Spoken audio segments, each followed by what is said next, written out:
त्र्यंबकेश्वरचा कायापालट करून येथे जागतिक दर्जाच्या सोयी सुविधा निर्माण व्हाव्यात, श्रद्धा, सुरक्षा आणि सुव्यवस्थेचा एक नवा आदर्श उभा राहावा, ही महाराष्ट्र राज्याचे लाडके मुख्यमंत्री माननीय श्री देवेंद्रजी फडणवीस साहेब यांची दूरदृष्टी आहे.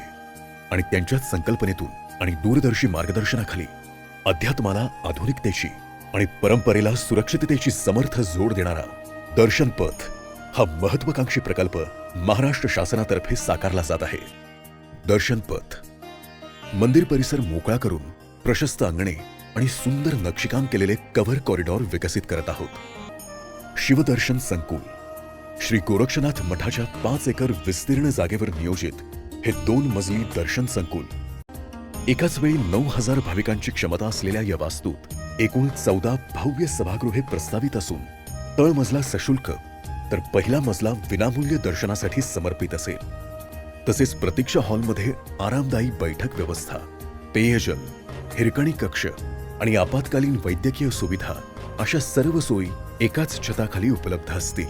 या संकुलाच्या पहिल्या मजल्यावरून थेट मंदिराच्या पूर्व प्रवेशद्वारापर्यंत पोहोचण्याची स्वतंत्र सोय केल्यामुळे गर्दीचा अडथळा न येता भाविकांना अत्यंत भक्तिमय आणि शिस्तबद्ध वातावरणात ज्योतिर्लिंगाचे दर्शन घेता येईल. दर्शनानंतर भाविक पेशवे पथावर येतील.